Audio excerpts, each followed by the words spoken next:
Assalamualaikum warahmatullahi wabarakatuh. Saya Ratu Salsabila Syifa, absen 26 dari kelas 10 IPS 4, ingin mempresentasikan tentang bentuk-bentuk interaksi sosial. Interaksi sosial ini dibagi menjadi dua, yaitu ada asosiatif dan disosiatif. Yang pertama ada asosiatif. Asosiatif ini adalah bentuk interaksi sosial yang mengarah ke arah satuan. Bentuk dari interaksi sosial asosiatif ini bisa berupa kerjasama, akomodasi, asimilasi, atau akulturasi. Yang pertama ada kerjasama. Kerjasama ini adalah bentuk proses sosial yang mempunyai tujuan bersama, saling membantu dan memahami terhadap aktivitas masing-masing. Contohnya ada gotong royong dan panitia 17-an. Yang kedua ada akomodasi. Akomodasi ini adalah hubungan kedua pihak yang menunjukkan keseimbangan antara nilai dan norma sosial.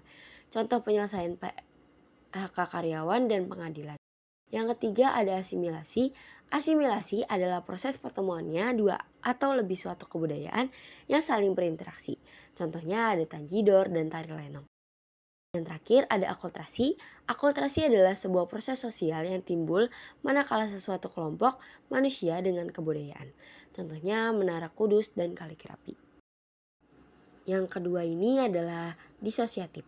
Disosiatif adalah suatu proses sosial yang cenderung membawa anggota atau kelompok masyarakat ke arah perpecahan dan merenggangkan solidaritas di antara anggotanya.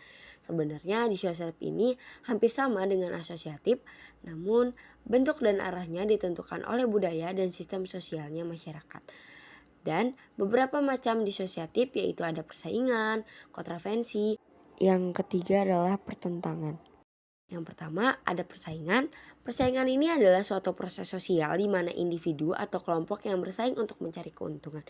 Persaingan ini tidak selalu bersifat negatif, contohnya persaingan lomba untuk mendapatkan juara. Persaingan punya beberapa fungsi, yaitu menjadi alat untuk mengadakan seleksi sosial dan menyalurkan keinginan yang bersifat kompetitif. Yang kedua ada kontravensi. Kontravensi itu sendiri berasal dari bahasa Latin yaitu contra dan venir, yang berarti menghalangi atau menentang. Kontravensi ini juga merupakan suatu proses sosial yang berada di antara persaingan dan pertentangan atau pertikaian. Kontravensi ini ditandai oleh gejala-gejala yang adanya ketidakpastian mengenai diri sendiri. Adapun juga bentuk kontravensi yaitu menghasut, memfitnah, dan intimidasi. Yang terakhir ada pertentangan. Pertentangan ini adalah suatu proses sosial di mana seorang individu maupun kelompok berusaha memenuhi tujuannya. Pertentangan ini bisa bersifat positif jika tidak berlawanan dengan suatu pola hubungan sosial dalam struktur sosial tertentu. Mungkin itu aja yang dapat saya sampaikan. Kurang lebihnya mohon maaf. Wabillahi taufiq wal hidayah. Wassalamualaikum warahmatullahi wabarakatuh.